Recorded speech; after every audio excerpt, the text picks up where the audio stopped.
Odhiambo tarik 22 Nyakorom Gajwang dwe mar 9 2025 geno mara en rio makare machiegni ahinya chenro en rameny piny waikoni weche manyien che mabende kore ruok kata duon bura mar ODM no bedo kodro mara tipo wami kaka weche no bede nyatero mag siasa kabene Nyakorom Gajwang en midhiero ne jogo mabende osebedo kadwaro thieth ute thieth mag jigiwegi bang' riwruok mar ute thieth golando ni koro gichungo kao okwa manyien mar Nyakorom Gajwang pononi nitie kod tuo ni mondi dio huku kendigol homenda aching. Ma en twak mwadhi bedo godo dhiambo kawuono twak mar rameny piny gi Dr. Homa Mondai. En jagoro mar Rufa Kisumu.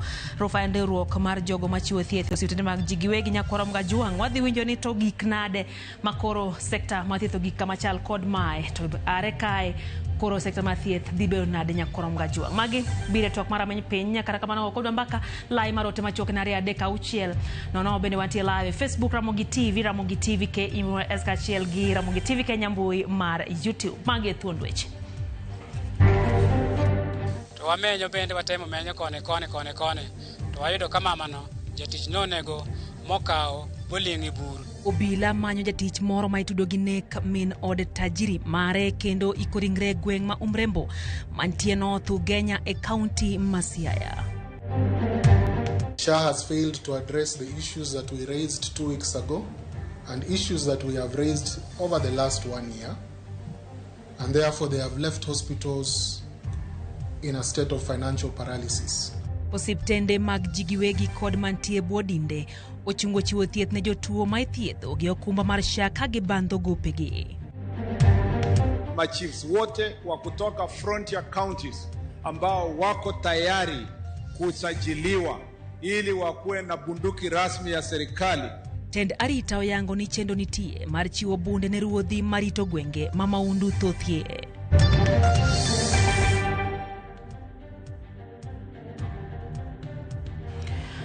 Machiegni Nyakorom Gajwang chenro en rameny piny wantiere gi jaloko Liz Otieno nyinga Lydia wachakod mano mabende chando paro. Obila Masega osechako timo nonro ewi nek mar miyo moro ma oseyang nyige kaka Lucy Oko ma oyud ringre ka oiki e gweng ma Umrembo e North Ugenya e county Masiaya ndalo 4 bang' lal mare chieng' tich abich juma mokalo.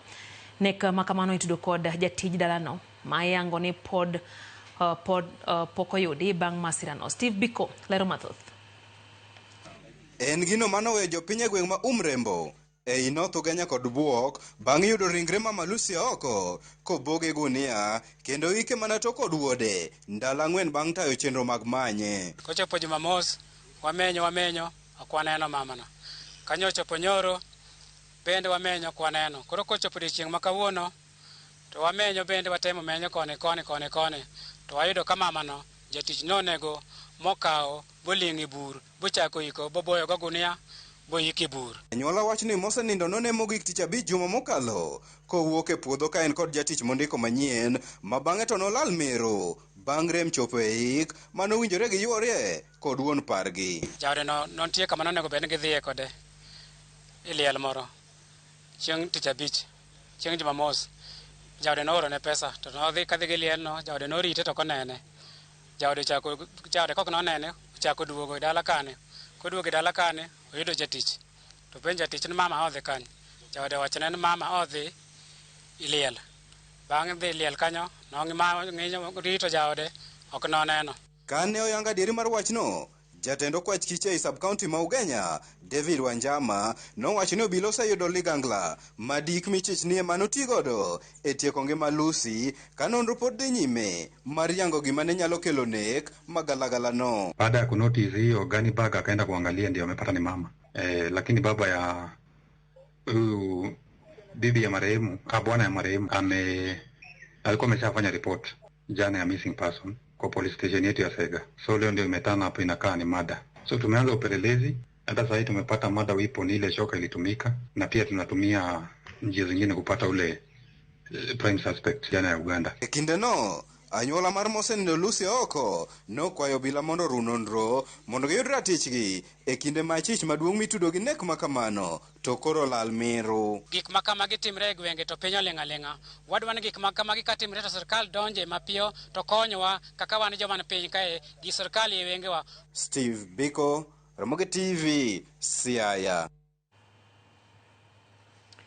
Jogo makena choganda Mombasa obono mar bago ng'anyo mar tipo ka koro gidwaro ng'eyo adieri ewi gino mano okelo tho marawera manyinge Simon Warui e tesend obila ma Central Mombasa eyo mapoko yangore maler. Gikoni nyaka sani obila pok owuok oko mar chiwo ler ewi gino mane okelo tho marawera no. Joja oko nigi ler koya Mombasa. Jogo makedo ne ratich oganda Mombasa ne kawuono jochopo e tesend obila ma Central mar chwalo ng'ur margi ewi tho rawera midendo ni Simon Warui mane owito ngimane e tesendno mar obila chieng' tich adek juma mokalo. Gikone nyaka sani obila pok owuok oko ayanga mar chiwo ler ewi gino mane okelo tho rawerano e tesend obila Mombasa kata obedo ni ne odak Nairobi. Up to now, from last week Wednesday when Warui died, up to now they have not uttered any word even to the media. They have not told the public what transpired, how Warui got himself into Mombasa.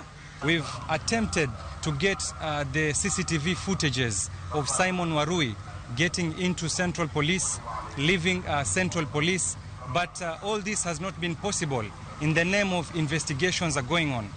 As my colleague has said, it is their silence that is worrying Kenyans. Munamfungia alafu munasema ati alipanda ukuta na akaruka akafa. We suspect that there is foul play na ndio maana tunataka majibu kamili.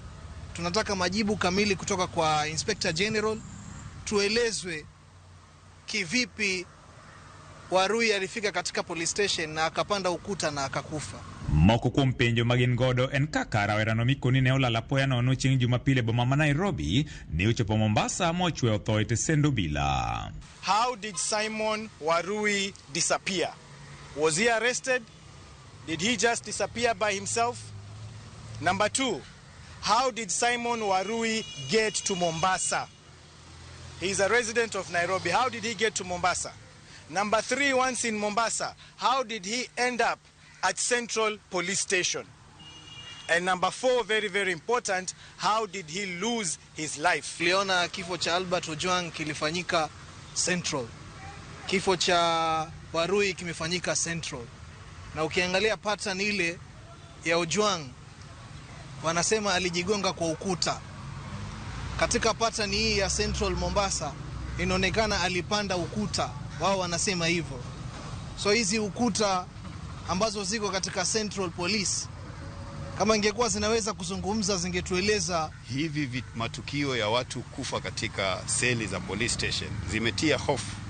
Hii itaongeza pia watu waweze kuresist arrest wakijua kwamba wakienda police station hawana uhakika wa maisha yao, na hii itaongeza incidences za insecurity katika nchi ya Kenya. Luoro margi en ni kwan jogo matho e tesende mag obila ma pacho ka kidek medore kadiponi obila biro rem chiwo ler ewi gino makelo tho ma kamago. Ne bende gichiwo siem mar ndalo abiro ne obila mondo mi ochiw ler ewi tho rawerano, maka ok kamano to gibiro bago ng'anyo mar tipo mar dwaro ng'eyo adieri mantiere. We are going to invoke Article 37. We are going to conduct a very massive demonstration to condemn and to seek justice for Simon Warui.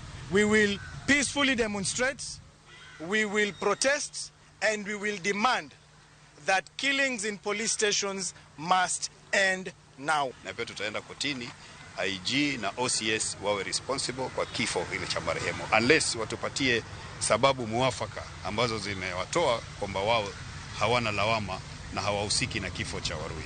George Aoko, Ramogi TV, Mombasa. Emana bende dhibedo misema twak marodhi wa makawone twak marama impenya kwa mga ngute thieth mag jigiwegi kod maglamo mahaumi abirio mantie bore ruok marufa uchungo ayanga chiwo thieth ne jotuo mag SHA nyaka chop dwarogi magikone SHA osechungo kuom mahao higa koro.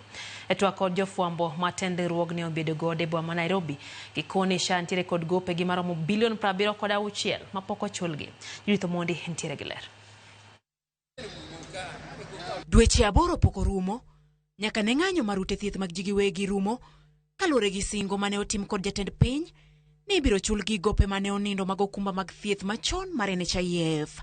Kawuono thumo dokie wang'e kendo jotuo malimo ute thieth mag ji giwegi kod mag lamo manie bwo riwruok mar Rufa ok bi yudo thieth ka itiyo kod okumba mar thieth mar SHA chakre odiochieng' ma kawuono. So this difficult decision follows the expiry of our 2-week notice issued on 5th of December. This notice expired on midnight on Friday the 19th. SHA has failed to address the issues that we raised 2 weeks ago and issues that we have raised over the last 1 year, and therefore they have left hospitals in a state of financial paralysis. Kopogore kod gope ma onindo mag NHIF, gope ma SHA ni godo mag ute thiethgi mane osepuodhi romo bilion 43 mapok opuodhi kod SHA romo bilion 24 duto mapok ochul. Kufikia Agosti mwaka huu SHA inadaiwa bilioni 43 na hospitali, huku bilioni zingine 24 zikiwa zimekwama katika uchambuzi. Hospitali sasa zinabeba mzigo wa bilioni 76, hali isiyoweza kuendelea na inavunja utoaji wa huduma za afya humu nchini. Kaluwore kod riwruogni, omenda ma SHA yudo kowuok kuom ji ma ondiki ok rom chulo ute thieth kaluwore ni kwan mathoth mar ji ma ok ondiki ok chudi. Gisayo SHA kuom makore kod ute thieth e weche matindo mondo mi umdugi mar dhier ma okwako okumba manyien mar SHA. In order to survive, SHA has been rejecting valid medical claims and calling them fraud. SHA has been denying renal and cancer patients approval for care and calling it the exhaustion of your approved sessions. Also, in its fight for survival, SHA has been labeling healthcare facilities that ask for payment cartels and fraudsters. Ikwayo mondo mi jatend piny orwak paro mabiro bero okumbano kanyaka sani to ng'anyo biro dhi nyime nyaka chop dwachgi. Judith Omondi, Ramogi TV. Duol makedo gi mibadhi e pacho kae EACC koro yango ne dhi peyo mwandu ji moko ma otudre gi gavana machon ma Migori Okoth Obado bang' yangore ni mwandugo gin ma itudo gi mibadhi manotimore aguch sirikand kaunti ma Migori. Kaka jafwambo marwa Cleophas lero, mwandugo gin mantie Nairobi, Migori kod Kisumu ma koriwo to nengogi romo milion 505. E milome magichiwo, duolno makedo gi mibadhi EACC oyango chenro mar peyo mwandu mag jogo man machiegni kod gavana no machon ma Migori Zachary Okoth Obado. Magi gin mwandu man nengogi chopo milion 505. Jang'wen go iluwo mwandu gi ma iyango ni ne oyudi e yor mibadhi ka owuok e Aguch County ma Migori. Jogo ting'o Jared Kwaga, Joram Otieno, Caroline Obwa kod Otago Ojuki. Jared Kwaga ni kod mwandu 6 ma ochomo jopecho. Mwandu go nitiere boma ma Nairobi kod Migori. Man Nairobi gin kaka ute Kodesa, mantiere Greenspan Estate kod Loresho Ridge e county ma Nairobi. E county ma Migori en kod mwandu mamoko ma ipeyo ma oting'o udi mago ma ji dake e gwenge ma Suna, Wasweta kod Sunrise Center mantiere Suna e apaya ma Migori kadhi Kisii. Jal machielo en Joram Otieno man kod mwandu achiel ma ipeyo. Mae ntiere county ma Migori. En lo mar heka 0.119 e apaya ma Migori kochomo Isibania.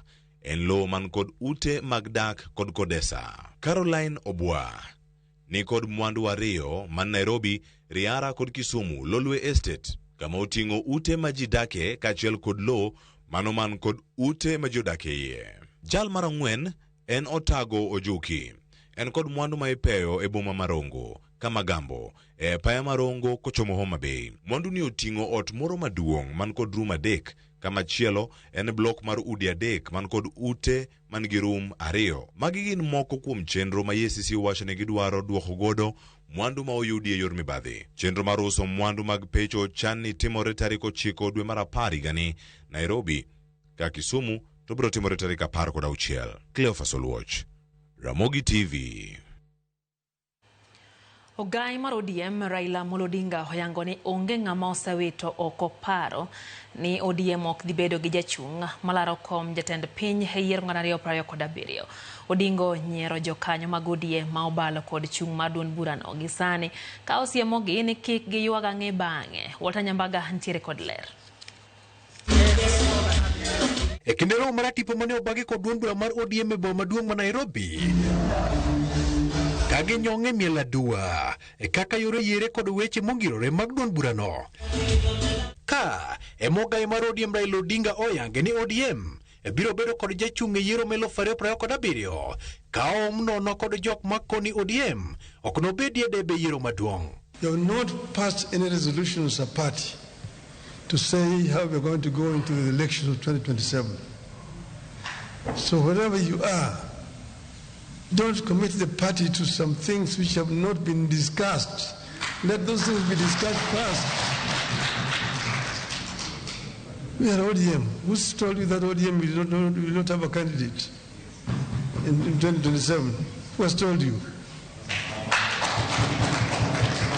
So first, think as ODM. We have a clear plan. Odinga mane wendo modhial kako gai mar chama no oturo tung jokanyo mobalo kendo kela chilili e chama ni nyaka dembre kendo lure kod okenge mokaw kod duond bura mar ODM ni mar nitiere kinde mapek bedo mapek ne joteko ma ok onyiso teko e kama pek tekieta e ng'ado wach. It is possible to be lost in competing campaigns of populism and forget that leading means making decisions that may sometimes invite booing instead of cheers. I have been there. I've been cheered and I've been booed. Mageti Moreka ODM yangu chungo jolar kombe, yero madunde kombe duto. We have a by-election in Ugunja. We have a by-election in Kasipul. These are seats that were held by ODM. We have a by-election for which we have fielded a candidate in Chewani Ward in Tana River, and I saw Ali Wario here. We need to go out and campaign for our candidate in Chewani in Tana River. The seat was held by UDA. We have a by-election in Kisa East Ward in Kakamega.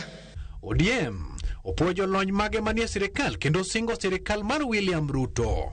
You sent our chairman, Honorable John Badi, and from the parliamentary perspective, he has done well. And Baba, I have provided for 58.8 billion the NGCDF for this year again. And we will start releasing the money from October. Every month we will be doing 7 billion. I can see you are telling me not to tell Baba that. But I just want to tell you that personally, I still support NGCDF.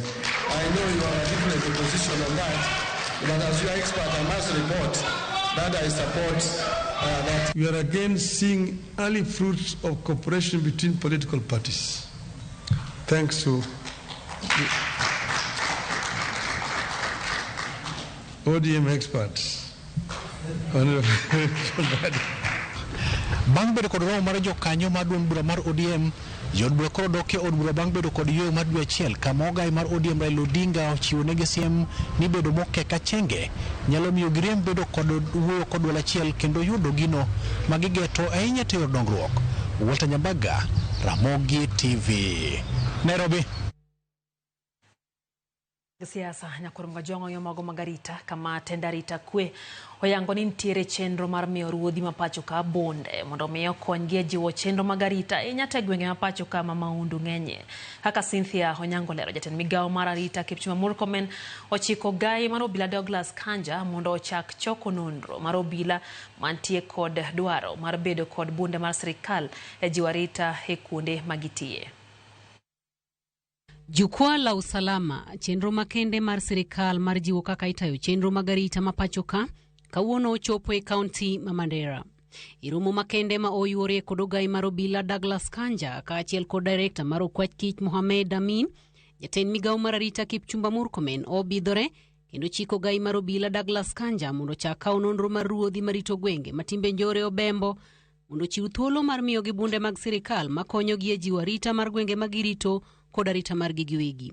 Tutahakikisha ya kwamba machiefs wetu ambao wanakuwa threatened tuna protect hawa, na nimesema ya kwamba machiefs wote wa kutoka frontier counties ambao wako tayari kusajiliwa ili wakuwe na bunduki rasmi ya serikali, tuko tayari kufanya hivyo, kuwapatia ndio wajilinde na walinde mji yao. Ochiko gai mar obila mondo tim mapiyo e chenro makamano kendo mar neno ni ruodhi madwaro bedo kod magina oyudo tiegruok kendo yudo lesen margi bedo kodgi e kinde mowinjore.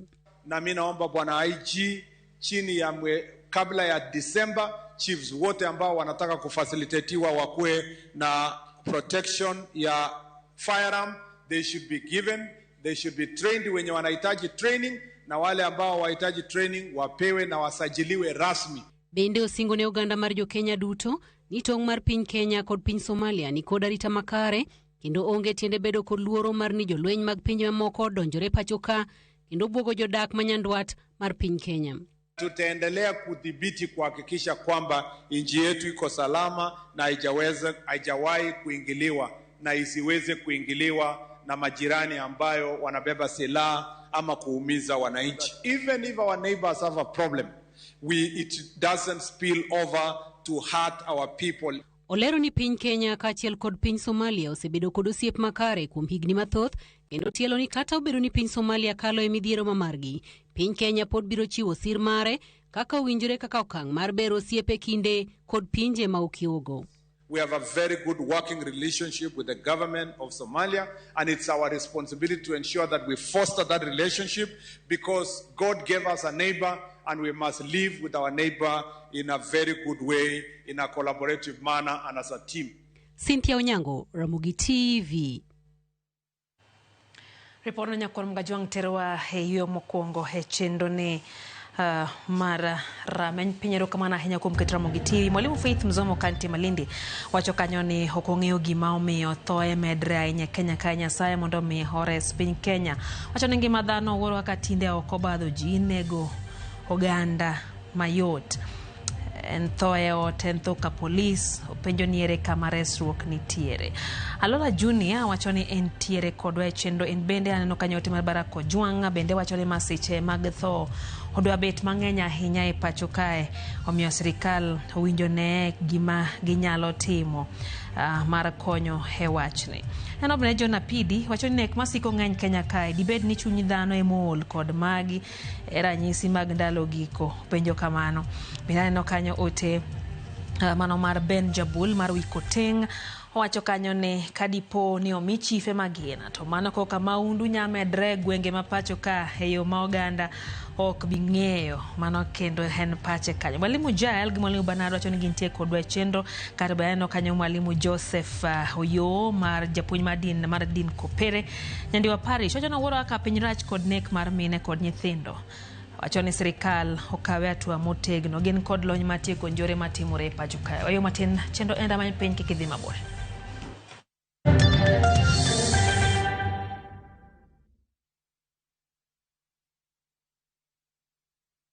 Saa zingine mambo kupata bila plan. Gas ndio imeisha, landlord akuache upumue, mtoto ni mgonjwa na bado ni mid-month. Usijibox kwa noma.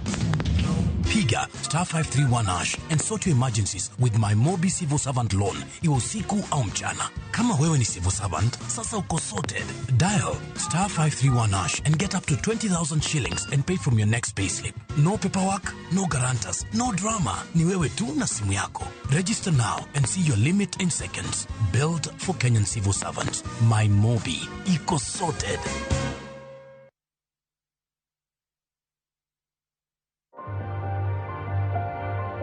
My skin is my identity, my strength.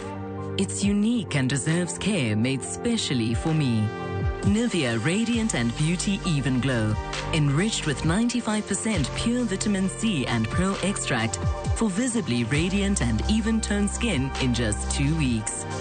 Nivea Radiant and Beauty Even Glow. Skin is for celebrating my shade of beautiful. Nivea is for skin.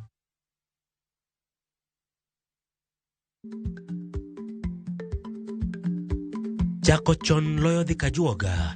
Ma tiende ni bedo gi ikruok momondo, geng'o masiche kod midhiero mang'eny mabiro e ngima dhano.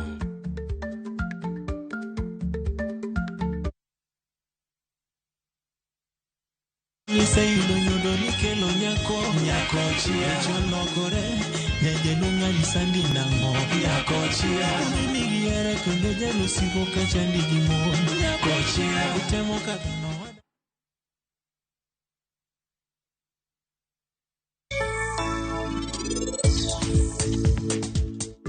kaponi ano kabiyudo parinit kawuone odni to eno biro yeni anga Parinit, wachna en ang'o momiyo biro kae sani? Ang'o marach? Gimoro amora rach, Rajiv oyudo accident. Ang'o? Oyudo accident? Kawuono ni initimo richo maduong' nikech ne miwa Parinit owuok e odni. Kawuono ni inikalo kiew. Ere kaka Sanju biro timre gi wach mar Niti? To kendo ere kaka Rajiv biro timre gi wach mar Pari? Ana biro timo ang'o? Nyasacha, ma en tugo mane matugo ne? Buy Smarter Bundle today. Dial *544# or use My Airtel app. Na bado tuna grow.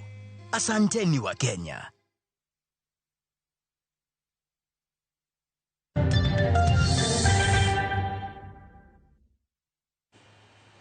Machiegni kero nyakoro mga juang chenro en rameny piny wadhi mbele gi weche manyien. Weg kambi mar Direct Line Assurance mahie koro kao tela yanga mar tao kambino kendo walo jatelo manyien. Sechak kambi mar All Credit Limited mantie manegi share mathoth e kambino. Dr. SK Masharia okwadul makedo gi mbadhi EACC mondo tim nonro mar yango mibadhi mowacho ni no tim gi jogo ma osebedo kao tele kambino. Jafong marwa Elizabeth Ajode tiere kod ler. Weg kambi okumba mar Direct Line Assurance koro kawayanga telo kod mbi mar tayo kambino. Elimbe mare apis maduong' mar kambino mani Anniversary Towers, Dr. SK Masharia mani kod share maduong' e kambino, owalo kendo yango apisas madongo madhi tayo chenro mag Direct Line Assurance. Dr. SK Masharia owalo Wilson Wambugu Maina kaka jata tije makojolo, Stella Kinoti kaka jata chenro magomenda, Elizabeth Kuria dhi konyore gi Kinoti e weche magomenda, ka James Mari owal kaka manager ma otelo ne weche maglony manyasani kata teknolojia.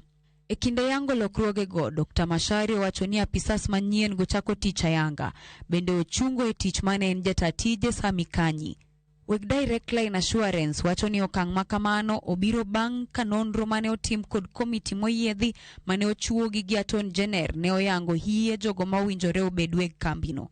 Komiti no ne okwedo nyinge jogo manoriko kete lesen mar puodho kembe kata CR12 kaka weg kambino. Ne oyangi ni gionge kod ratiro e tayo kambino. Dr. Masharia okwayo EACC mondo chak nonro mar yango lal mar mwandu e kambino e yor mibadhi. Owacho ni nonro mane otim motelo ne oyango ni mibadhi gi yako mwandu ne otimore e kambino. Ewi mano, ojiwo customer mag Direct Line mondo kik bed kod luoro ni mar lokruok ma otimore no ok dhi rocho chenro mag chiwo okumba. Elizabeth Ajode, Ramogi TV. Pinyo wacho singo ni gedo marolalo madhogoe matudo usenge kod loka magota gulu biro rumo dwe mar ang'wen higa manyien manaka mosechane bero wuoth kod ohala e kind jodak ma loka riogo. E sach limbe mar rango chenro mag dongruok mitao kod sirikal mamalo manotele kod commissioner mag county Masia Robert Ngetich ne ginyiso geno margi ni gedo no biro rumo e budget manoketne kendo en gino makoro biro kelo fungruok ne jodak ma alwora maimbo kojo contractor matao gedo no mondo chwal gedo no mapiyo. E kinde no ne gisingarita makare e kinde ma gedo dhi nyime e dhogo e kono. Our role here is to find out from the contractor and the engineer where there could be any challenges or any bottlenecks that they may be encountering while they're implementing this project. This is the team that is going to unblock those challenges to see that this project is delivered on time. We are also here to support also the contractor on any security challenges to secure the site so that they have a smooth implementation.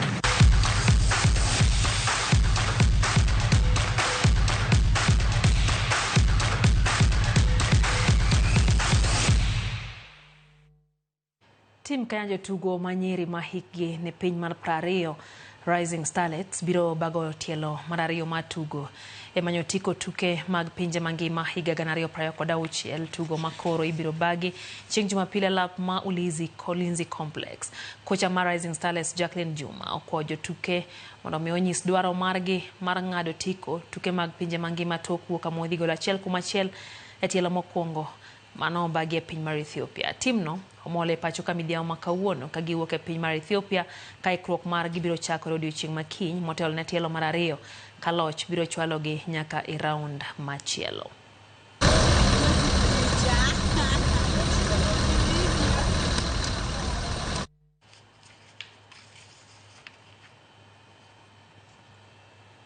Kamachielo nyakorom gajwang' timbe mag Diani Stars kachiel gi Mwanambenyu Girls e joloj tuke mag adhula mag Kwale Beach Soccer mano bagi odira mokalo e Dhowath. Diani Stars nolo tim mar Barnabas gonde 4-2 finals mag yowuoyi kinde ma Mwanambenyu Girls no kawo kombe toklo tim mar Diani Queens gonde 4-2.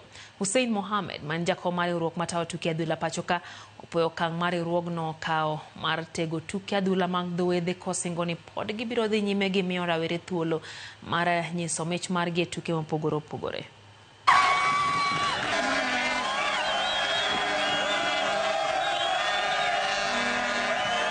Beach football is big business all over the world. Sports tourism is big business all over the world. People travel thousands of kilometers to go and follow their most favorite teams to come and to go and watch football. And you saw with what happened with Chan. Kenya put up one of the best tournaments in the history of that game. So next year we are going to have very, very, very competitive football at the grassroots. And we will start that initiative later on this year. I want to challenge all the coastal counties to put together formidable teams.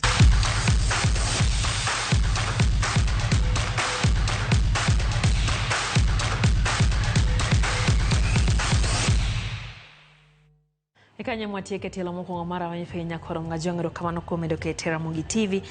Isidori Omolo kantiere ndhiwa wacho ni owuoro kaka chife dirito bonde mosetamo polise tiyo godo maber chande ahinya. Mwalimu Faith Mzomo bende tuone oganda dirumo komi chife bonde wacho no megi mana rungu mamondo girit godo oganda. Ochiengo mwaka ntie Kisumu wacho ne osiro chenro mar ODM chungo jalar komker e yiero mabiro. Mago mokuom paro nyakorom gajwang' ma ogol kae kata kamano na singo ni twak mwadhi bedo godo dio makawuono en midhiero masane chal ka gima dhi kwako sekta no mar thieth nyakorom gajwang' bang' riwruogno mar jochiw thieth sitende ji giwegi wacho kanyo ni koro ok gidhi kao jotuogo mithiedho gi SHA gidwaro omenda ching mondo migi eka gibro yie thieth ma en bang' piny wachore machiwo negi omenda mowinjore gowi mantiere kanyo en omenda modhuro nyakorom gajwang' ma madhi kelo wae twak gi Dr. Omamo Ndai mantie en jagoro mar Rufa. Bade ma Kisumu wadhi tudra achiel kachiel kode koya e kaunti ma Kisumu e studio marwa miyo en twak maduogo daka machuok kende koya e kinde gi nyakorom gajwang' ka intiere kod penjo nyalo chwalo na lai marote machuok pod en 2-3 nono bende wantie kata live Facebook nyalo chwale penjo magi Ramogi TV bende mondo wago kodi mbaka pononi intiere kod penjo roko penjo makamago waduoko twak mara ma penjo wasebedo gi Lizo Tieno ma njalo kumarwa keke dhi mabor.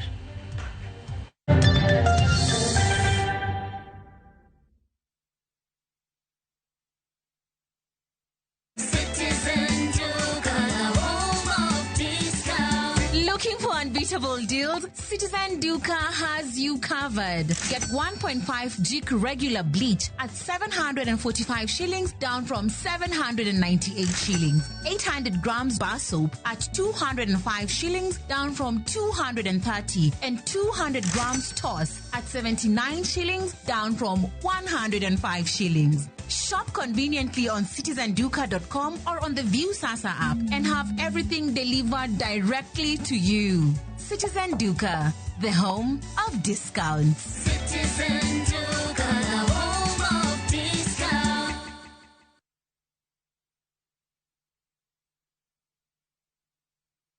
All right, listen up. Colgate is on a mission. It's kind of a big thing. Colgate Herbal uses traditional nature's herbs and combines it with Colgate Science for healthy gums and strong teeth. New Colgate Herbal with Salt combines traditional nature's herbs with a pinch of salt and Colgate Science. A natural recipe for strong teeth and healthy gums.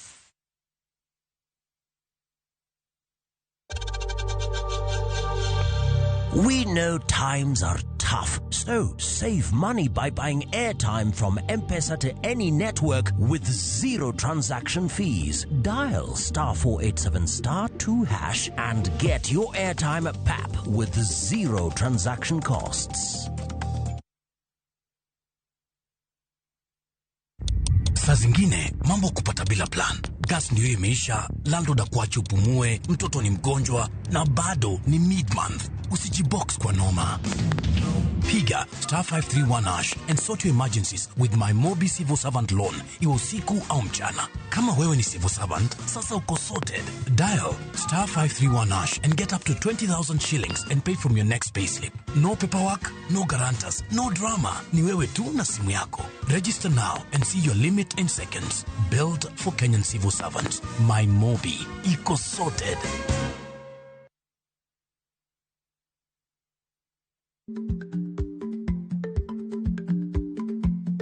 Jarik ni jamuod nyoyo gi goyo. Matiende ni dhi matek maok inono maber samoro nyalo miyo ng'ato midhiero.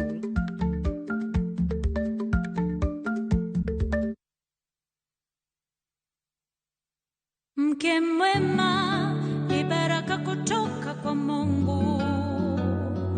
Ndivyo mama alivyonena na mimi utotoni.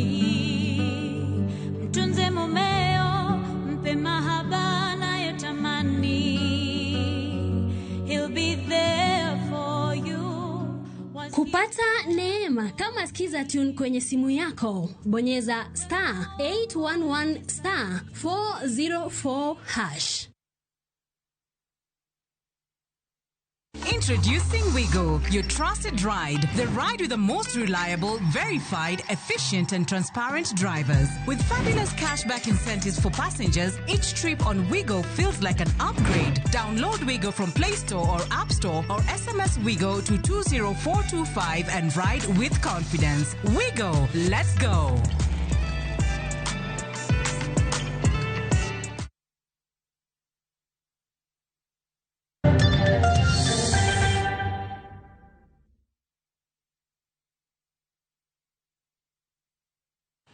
Machiegni nyakoro Mgajwang wadonje kidienya mano marariyo mar rameny piny kama na singoni twak gi jagoro mar Rufa en riwruok mar osiptendego mag giwegi e kaunti ma Kisumu kata bade ma Kisumu gigolo ute mabende samoro dibore kelo midhiere sekta ma thieth nyakoro Mgajwang are kawuono giwacho kanyo ni ok gidhi ne mondo jogo matuo thiedhi katiyo gi SHA osiptendego kalore kod gope ma sirikal osebedo ka otamore chulo gi kata obedo ne gisebedo ka gichwalo kwayo gopego mabendo dhuro. Wadwa winjo ni to sekta mar thieth dhi bedo nang'o. Antiere kae gi Dr. Omamonda jagoro no mantiere kaunti ma Kisumu achiel kachiel kantiere studio ma Kisumu. Imore daktari mose nyikwara Mgajwang kapok wachako twak.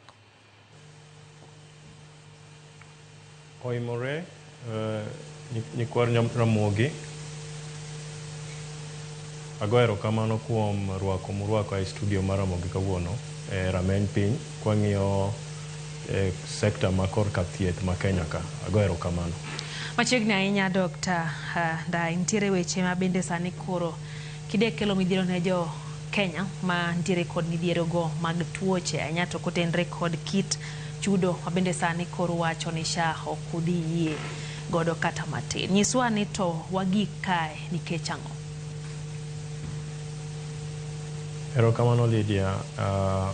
Kuma wagik ni wach ndalo mathoth ma wasobedo ka wan Rufa. Ma Rufa en telo mo ochung' ne osiptende madhi 700 mar joma wegi kata miwacho ni private hospital owners gi jok moko mantie kanisa kata faith based ma wasobedo gi serikal kod migao mar SHA kwa dwaro ni weche moko mondo olernwa to nwasondiko negi nyaka barua ma okalo wige 2 e weche mo nadwa ni SHA gi migao mar thieth ma piny ka kotelne gi migosi Adan Duale mondo ng'iye weche mag SHA e thieth ma Kenya. Lakini kata kamano weche gi ok notimre kaka nwaparo, pok ne giluongo ae mesa mwawuoyo ma kawuono jatendwa Daktari Brian Lishenga nosobedo gi bura kod osiptende nyocha wakawo okang' mondo wachungi kata wang'is SHA ni koro oyo kwabi nyalo dhi mbele gi chenro mar chiwo thieth niwach koro wan kumoro ma koro ok wanyal, wane korot, koro wadwa ni wabed gi yweyo matin.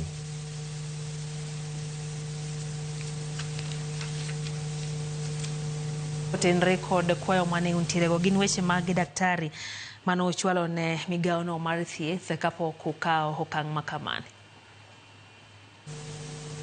Erokamano. Kuom weche mano wabedogo gin weche madhi 5 nowacho kawuono ka jatendo wuoye Dr. Brian Lishenga. Mokwongo en dwaro ma SHA ni claims mag hospitende kata gimiluongo ni rejected claims ma bende king'iyo chik mar SHA kata mar SHIP Act ma section 8(2) kata 8.22 wacho maler ni kantie wach moramora e claim moramora onego bed ni SHA miyo hospital ndalo 14 kata wige 2 mondo kore ka gino timore. Claims manyocha obedo odwok ne hospitende dwe mar 8 tarik 10 ne gin claim manyalo romo Ghana bilion 10. To magi jok ma nyocha hospitende osoneno, hospitende osotiyo gi yath, osotiyo gi lab, mosoro nyaka ot. Wan waonge hospitende onge gara jotuo gi e hospital. Koro mondo iduok ma ing'isa hospital ni koro gi ka wasara to SHA be ok bi ng'isowa kaka asara ni idhi tim. Mar 2 nitie wach mar chudo mar SHA kata gima waluongo ni ngeko mar chudo mar SHA. Iyudo ni gima SHA kaka ne nitie e contract kaka wandikore osiptende gi SHA onego bed ni claim ichulo modonjo mokwongo ichulo kodonjo to ichulo kapoko moro kendo chul gimiluongo accounting ni first in first out FIFO. Lakini waduogo wafwenyo ni SHA gi korka kore gin gichudo kaka gidwaro, gichudo maonge kaka ginyiso ni mae ok inyal kata ng'e ni en claim mane michulo. Mae kelo thagruok ne hospital niwach koro kata keto chenro mondo ilos weche kod kaka inyalo kelo yath, kaka inyalo kelo gik moko mondo ikony joma koro tuo ok inyal. Koro gini keto wa gimiluongo ni ICU mar bedo gi osiptende. Mar 3 en chudo mar gope mag NHIF. Kaka jothurwa kata kaka jopiny ong'eyo, SHA ni nowuok kuom NHIF. To mane SHA okawo koa NHIF, SHA nokawo gik moko te mag NHIF. Gikawo ute mag NHIF, ne gikawo mtokni mag NHIF, ne gikawo nyaka jogo mane tiyo ne NHIF. Chal mana ng'at madhi e ot to onyiewo ot to kosonyiewo to wacho ni oyo an koro drisa ok adwa. Mane gima koro migao motelo ne thieth miluong ma en Adan Duale, migosi Adan Duale nowacho ni koro claims madhi mana Ghana 33 mag SHA mag NHIF koro gin gope mag SHA. Koro mane manyocha watamre ni gima SHA nochokawo kanokawo maber kata ma oneno ni ok gin gopegi magi be nyaka gikawo. To jatend piny Daktari William Samuel Ruto nosowacho mosingo e dwe mar 3 ni claims ma ibro chul te moko magin siling milion 10 ka dok piny mago nonego bed ni ochul ka chopo dwe moro 9 nyaka sani pesnigo pok ochul. To king'iyo maber claims mag NHIF gi osiptende 82 kende Kenya ka ema kawo nus mar pesani. To magi osiptende kaka Kenyatta, kaka MTRH, kaka osiptende madongo. To osiptende matindo mantie e kor gweng' kor lwasi gi mantie kuonde ma ji nitie mathagore kata gimiluongo ni low income areas. Magi osiptende madhi 3,000 osiptende gi kende nigi pesa monego bed ni ichulogi. Mar ang'wen, ka adado ka tieko gimomiyo en ni nitie system mane SHA oketo miluongo ni system mar digital superhighway kata system mar ng'iyo claims. Wan wawacho ni claim management system ni pok obedo makare. Gimomiyo wacho kamano ni iyudo ni nitie gik moko miluongo ni rejections gi reviews mamiyo koro jo osiptende ok chul. To wadwaro ka wanyalo bedo piny, wabende wapimnegi ni nitie kuma wuoche diyowago mondo ging'e. To mogik, ka koro aweyo mondo wang'is gi mogik ni kaka SHA obedo gi kaka imiye pesa gi serikal ok en makare. Wasobedo kwa wacho kama ni dhano 4 million ok nyal ting'o mzigo mar dhano 40 million gi wiye e Kenya ka.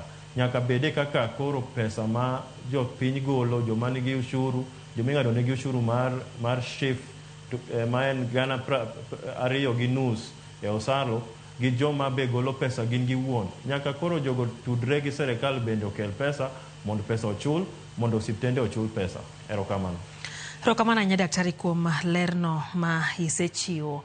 Ntiere penjo bende ma penjre into kinde kacha mokalo no ka jatend migawo mar thieth Eden Duale nowuok mager kendo loro moko kuom osiptende moko kuom gine Mission Hospitals mago bende ang'eni gintiere riwruok maru. Diponi ma en nyiso ich wang' maru koso gweyo tiendu koso diponi weche ma untiere godo gi ok otudre gi wachno? Kaka wacho ni weche wasobedo kwa wacho kwa higa mokalo ok wachako sani, wasobedo gi buche mang'eny nyaka gi SHA gi Kenya Health Federation. To daktari are higa mokalo pok nukawo okang' ma kamae, momiyo penjo ni diponi okang' mano okawo gi jatend migawo momiyo sani ukawo okang'no, nikech kiwacho ni nuchako higa mokalo to pok nwaneno kukawo okang' ma kamae. Koso diponi nusekawe kinde mokalo? Nwasotimo machal kama, lakini noluongo e mesa mopimnwa ni oyo weuru timo kama. Nwakawo mae higa mokalo dwe mar 10 mane koro kar ka SHA chako. Nwanang'iso gini ok wanyal donje SHA kapok ochul gop mag NHIF. Mane gi SHA no wuon ong'iso ni gop mag NHIF biro chul, warituru mondo verification kako kes moro nitie court mondo wuogi, kes no nolos serikal. Bang' mano gi chandruok mosobedo gi gik mosobedo ka jopiny osebedo ka neno, nwabedo gi bura ka wawacho ni koro ere kaka koro wanyalo konyore kaka osiptende. Wadhi mbele gi chandruok koso wabed kamoro ma bende wabe inyalo winj duondwa. Mae gimomiyo nwatimo kamano. Ok en wach moro mani ati noyudwa kata gi mibadhi kata oyudwa gi chandruok moro amora mopogre mar ketho chike mag SHA. Erokamano daktari, bende nitiere weche mosebedo motendre kod osiptende ma bandia kata manyawawa. Nwaneno ka ne nitiere moko kuom tipo manowuok nyaka e mbui, osiptende moko mane ichwalo kwayo mondo mi chulie omenda mar SHA to kata kitendni onge kanyo. Ere pachi e wi osiptende ainagi ka nitiere moko kuom gigo mane chudo mane migawo no mar thieth odagi kendo wito kucha kotendre gi bedo ni moko kuom gine osiptende manyawawa? Be iye kod wachni? Wachni ayiego ni wach en wach manie lela, ok en wach ma koro nyalo pandi. Osiptende mag nyawawa gi kata miluongo ni ghost hospitals, chakruok gi nobiro mane wachako SHA to SHA noyawo ayawa thuolo ne ng'ata mondo bed go osiptal mondo donje contract mar SHA. Nwakwero gi kata ndalogo nitie kuonde moko mi wanyalo kwa dhi gi office wanyalo ng'iso ji ni nwang'iso SHA ni tiuru gi osiptende mantie NHIF mokwongo kapok umedo moko.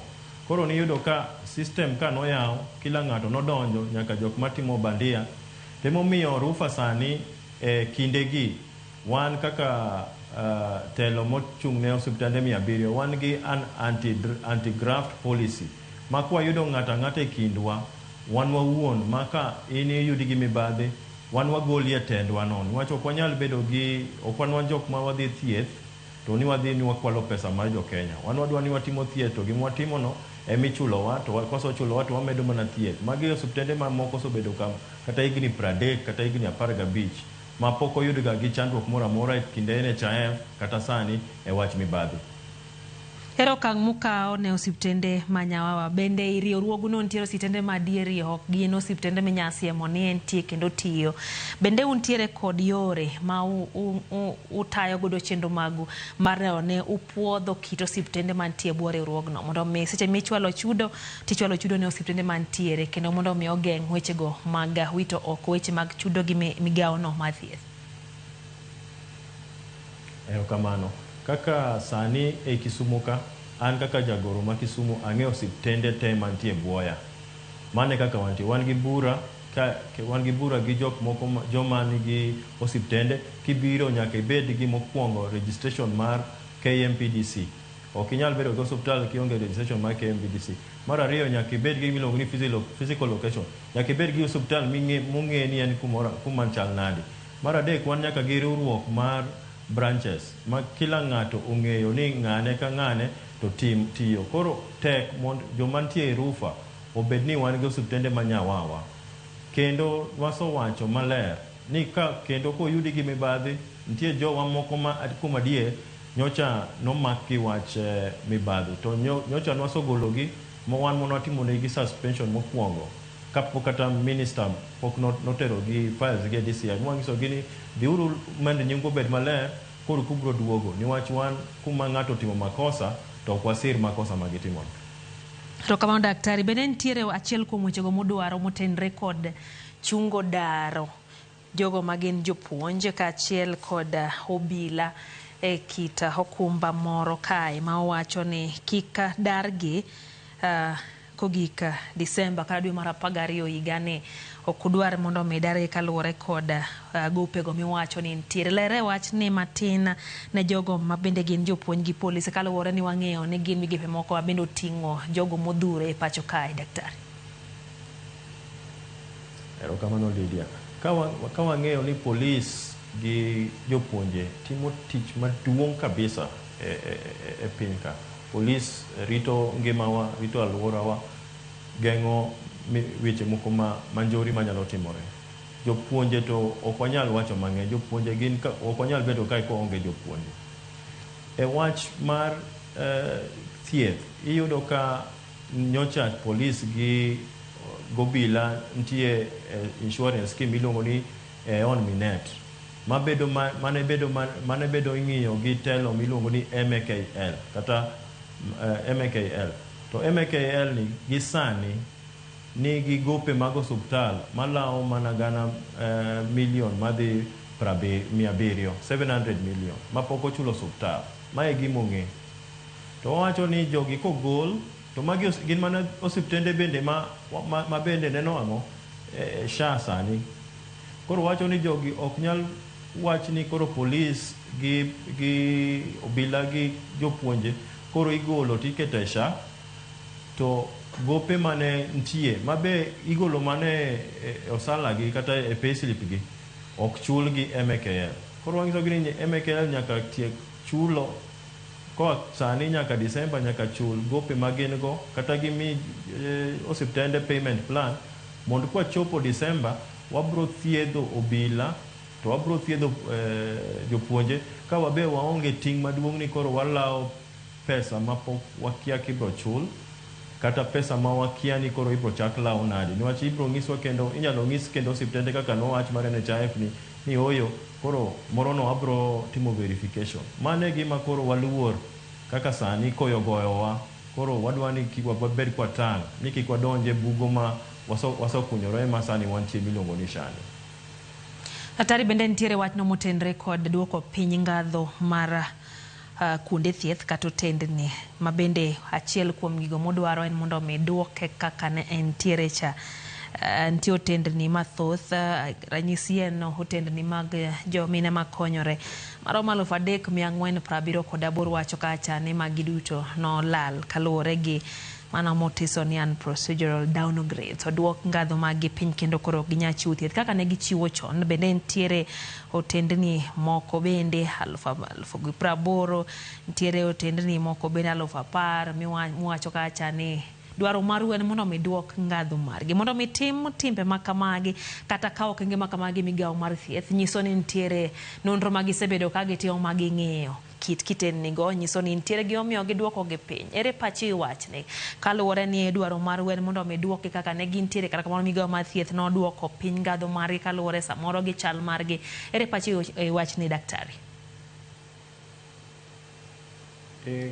Gima timore kamano Lydia, gima timore Kenya kae wan e piny man gi chik, wan e piny ma luwo chik to nitie gima iluongo ni procedures and protocols. Migawo mar KMPDC machung' ne osiptende duto te, gin giwuon ema ne gibedo gi thuolo ma gidhi gichiwo license gi kata gichiwo thuolo mag osiptende gi mondo bedi.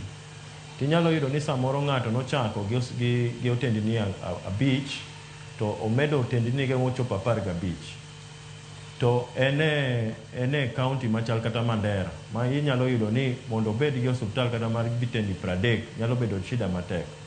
To pod otendni 15 gi pod nyocha ochiwo thieth mar maternity, nyocha pod ong'iyo nyithindo, nyocha pod ochiwo yath ne joma tuo.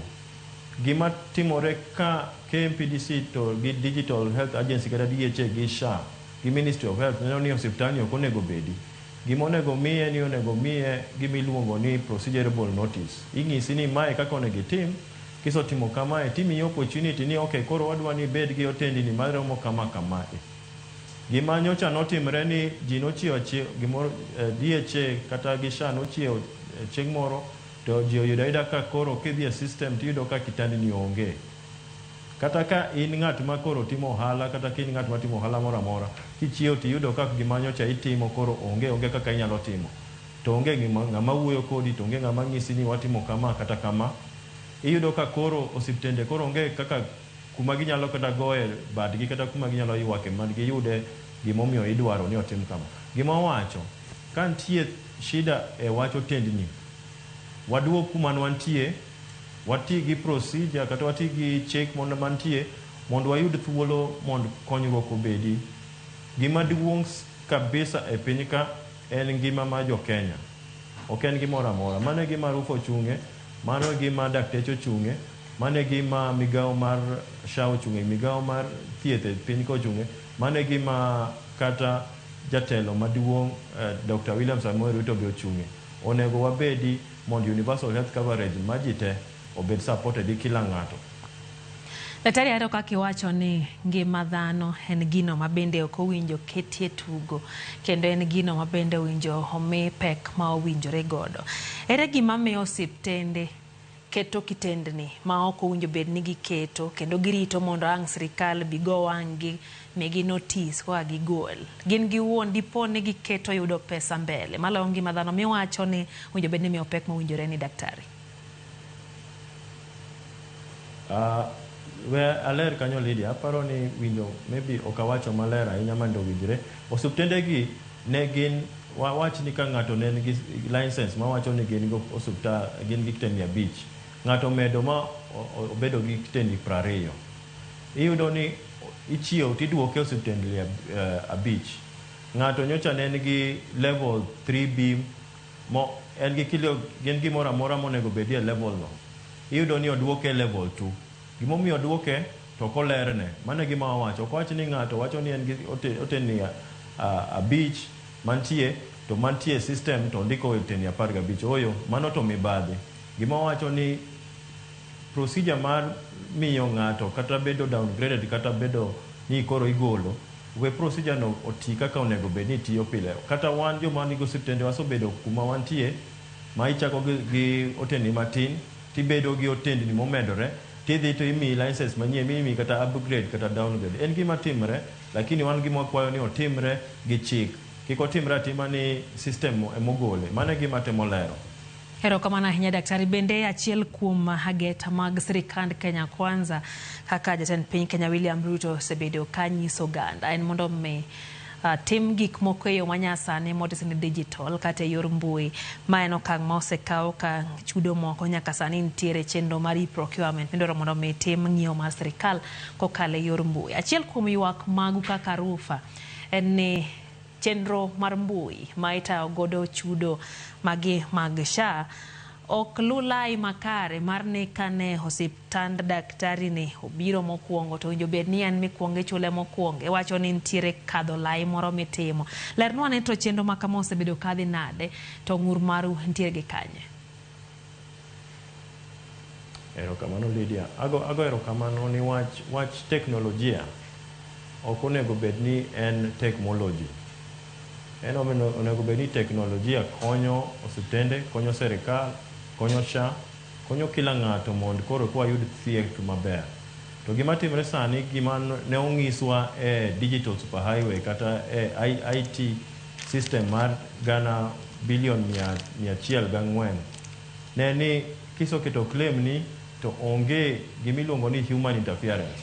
Onge ng'at mabobiro kendo ng'iyo claim miketo no, system mantie no miluongo ni artificial intelligence kata AI bro ng'iyo to bro detect kan tie chandruok moro amora. Gima wang'eyo sani gi kaka wawuoyo gi jowa ma jo Kenya be matie SHA gidok koro wantie gimiluongo ni manual verification.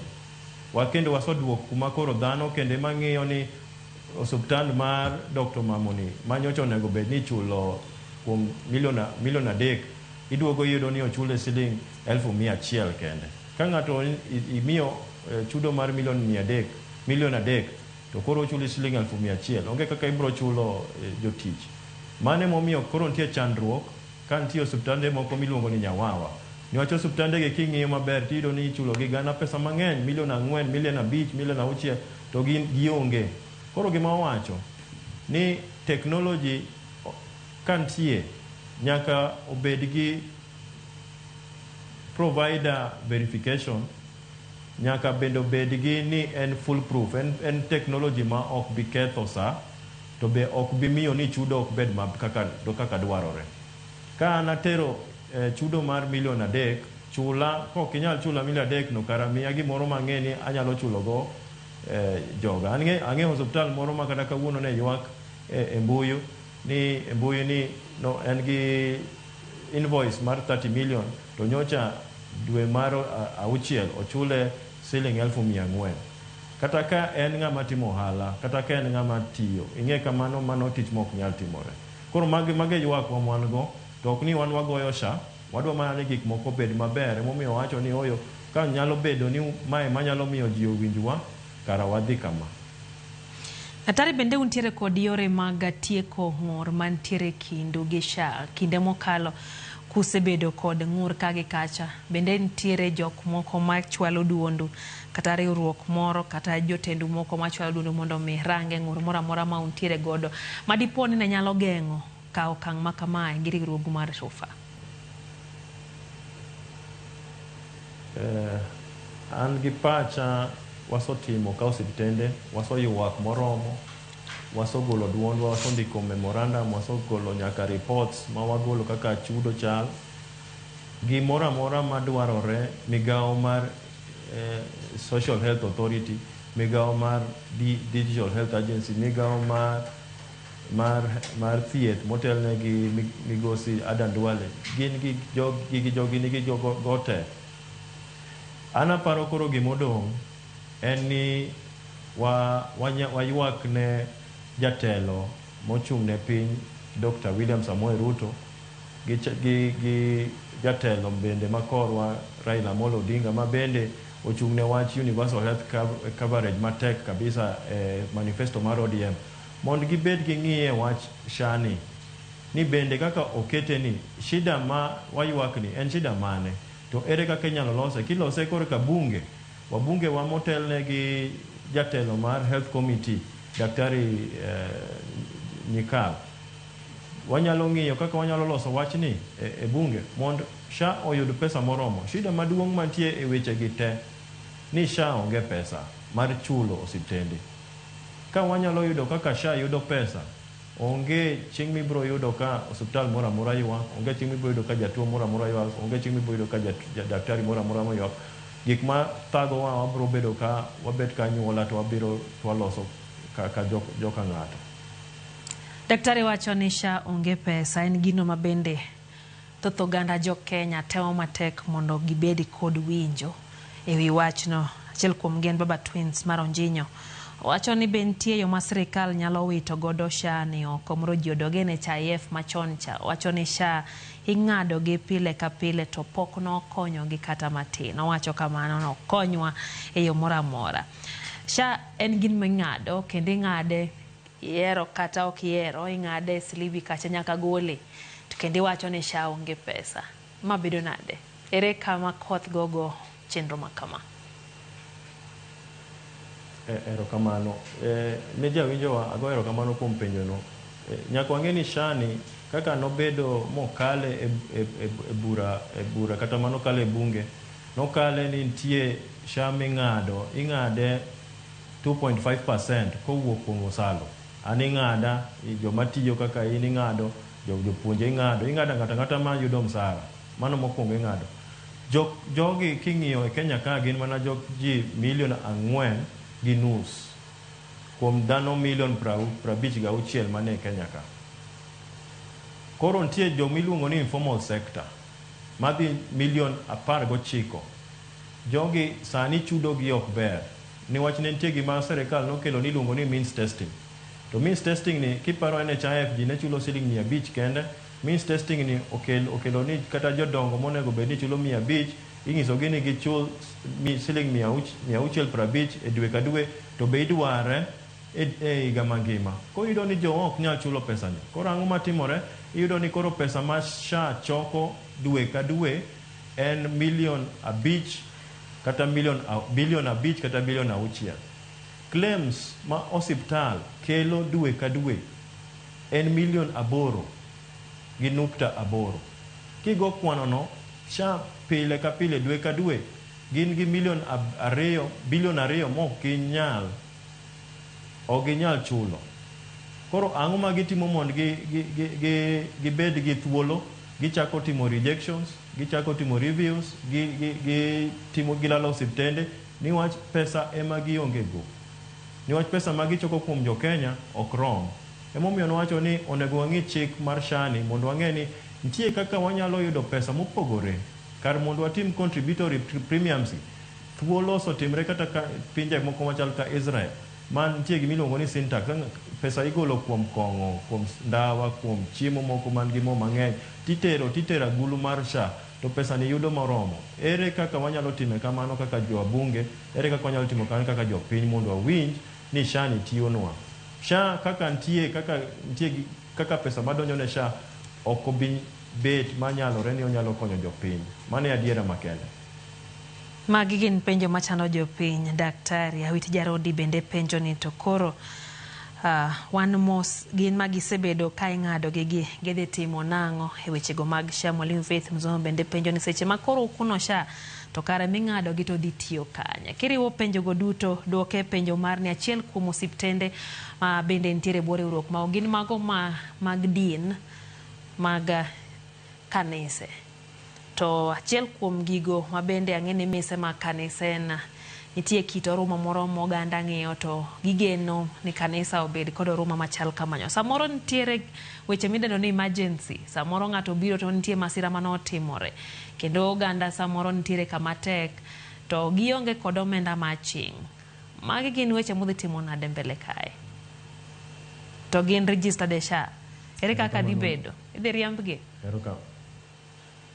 Erokamano Lydia. Ago erokamano. Wan kaka jok mantie Rufa, wawacho kendo wacho kawuono gi lela ni ka jatuo biro gi emergency, wan wabro thiedho jatuo no. Niwach mano chik nitie e Kenya ka ni jatuo ok nyal biro madwaro thieth to ok imiye thieth.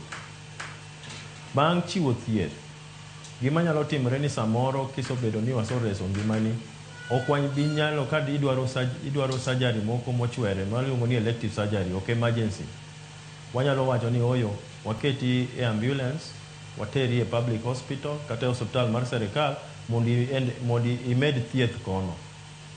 Jogo mani gi nyocha dhi e hospital mantie kuonde ma kata luongo ni low income areas ma nitie Rufa, ibro ng'isu ka koro idwa dhi thiedho kata wich bar, wanyalo mi Panadol to wang'isi ni koro ka en test mar malaria kata en test moro amora, oyo koro dhi e hospital mar public. Niwach hospital mar public koro ok wanyal wacho kaka koro gin gidigisha, wan wang'e kuma wuoche diyo wago. Mane kinde, lakini onge jatuo mabiro biro mahinyore ma wabiro wito oko, kata wabiro wacho ni ok wanyal thiedho, emergency care wabiro provide. Erokamano ahinya daktari. Na kani wuoyo kacha ne wacho ni nitiere ote manochiw gi jatend piny mano wacho ni dwe ni mar 9 idhi chul gope ma SHA nitiere godo. Kana winji maber to ng'ato penjo ka to dwe mar 9 pok orumo, ang'o mane mono urito matin mondo dwe ni orum anena kok ung'e kopo ni ok ochulu kata ochulu kok ukawo okang' ma kamae daktari? Erokamano, wano penjo maber sana kuom jawinjowa gi janeno. SHA ka wanyalo neno gi kaka SHA tiyo, migawo mar thieth kata migawo mar health, migosi Adan Duale nowacho ni SHA onego bed ni chulo pesa kochopo tarik 14. Kawuono wan tarik 22. Mago ndalo mokalo 8 chakre SHA onego bed ni chudo. SHA pok ochudo. To pok ok mana mar dweni, pok gichulo dweni, to hospitande moko pok gichulo kata dwe 4. Koro ka ng'ato siko ng'isi ni abro timo to timo ne be ok ine. Oyo ibe nyaka ibed motang' king'iyo ni bwana ni samoro gima wacho ni ok obi timo. Gima nyocha bende nodugo wacho makoro bende wachich ka president nowacho, jatelo nowacho ni onego chulwa dwe mar 9. En odugo ng'isowa ni odwaro ni ochulwa gi supplementary budget. Ma supplementary budget wang'eyo ni kendo en nyaka higa mabiro. To wang'e ni higa mabiro kendo wabro chako josiasa bro chako ringo weche mag siasa ma kendo pesa ma onego bed ni chulo osuptende nyalo lal. Koro wacho ni ka en dwe mar 9 ochulwa pesa wa kaka nowachi, ka den pesa michulo de oso ng'iswa, dwaso ng'e ni pesa ni account niwach SHA chudo tarik 14 makata sani pok gichudo. Penjo moro be nitiere kae ni to maketo osiptende mag jigwegi kama nade.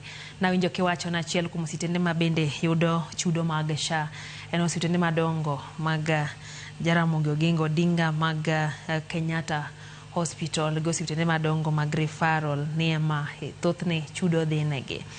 Maketo kama nade, uonge kod luoro ni unyalo koso jotuo munyalo thiedho.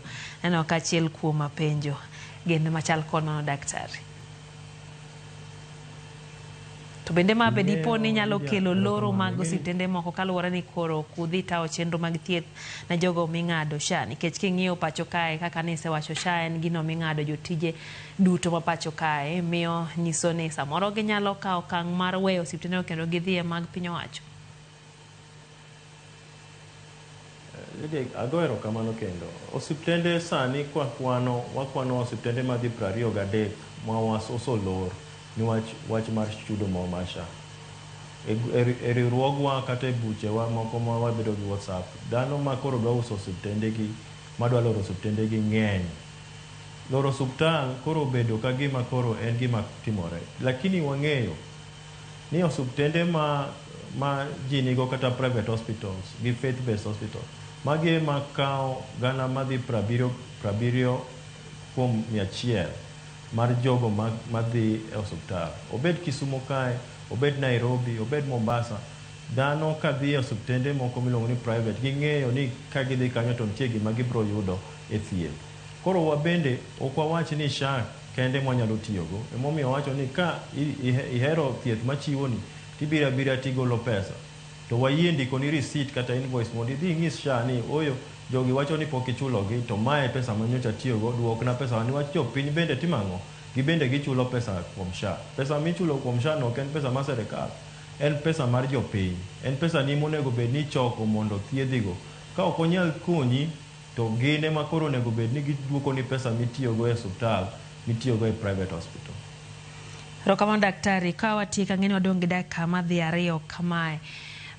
Nyiswa bende ni to kotenre kod wechego mag thieth, nitiere jogo ma bende wacho ni gope nitiere, kata Kenya nitiere kod gope China.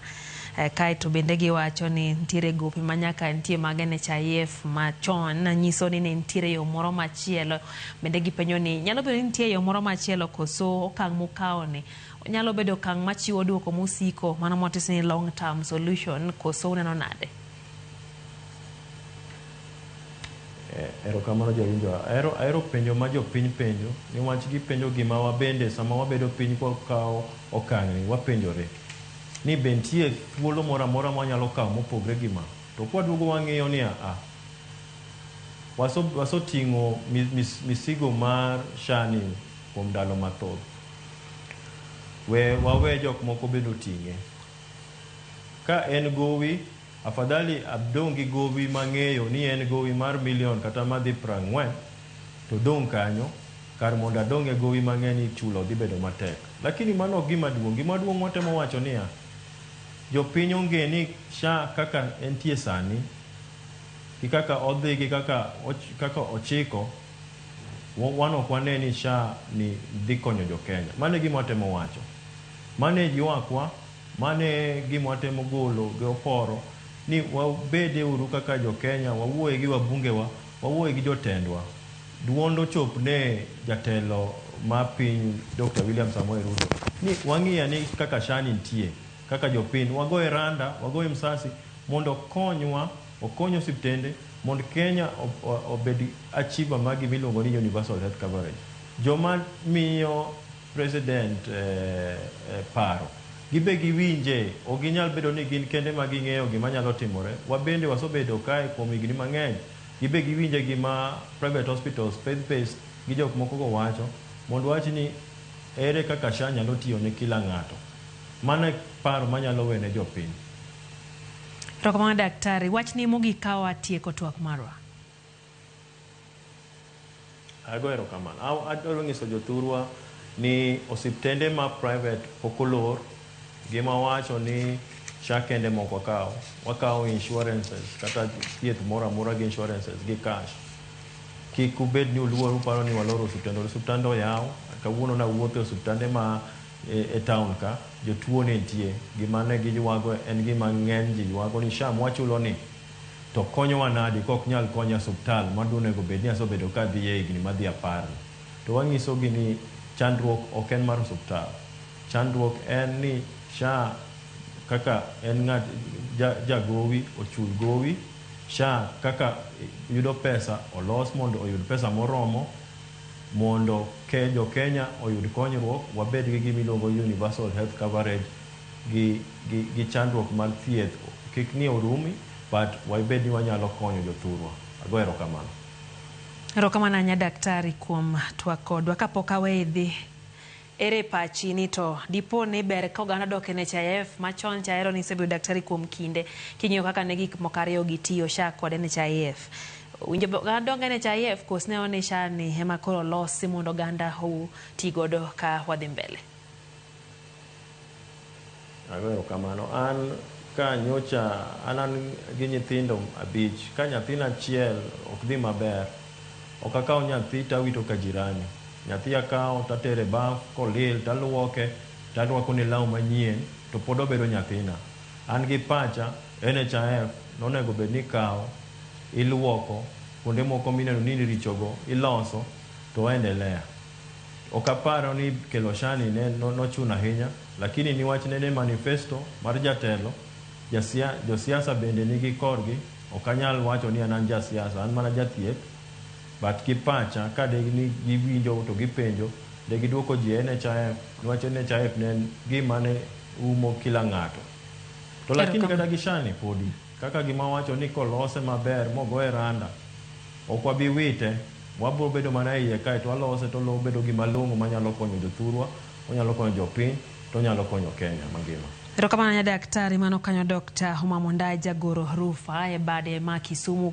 Erokamano kuom jothuolo kendo kodwa mbaka en twak ma bro dhi medo le jakwaram Gajwang kotenre ni weche mag thieth mulo oganda machiegni ahinya. Mano ema kelowa e giko mar twak mar rameny piny kawuono kaka mawarom kendo kanyo saa 3 e chenro mar Hoimo. Riti masane nyinga Lydia Okeyo.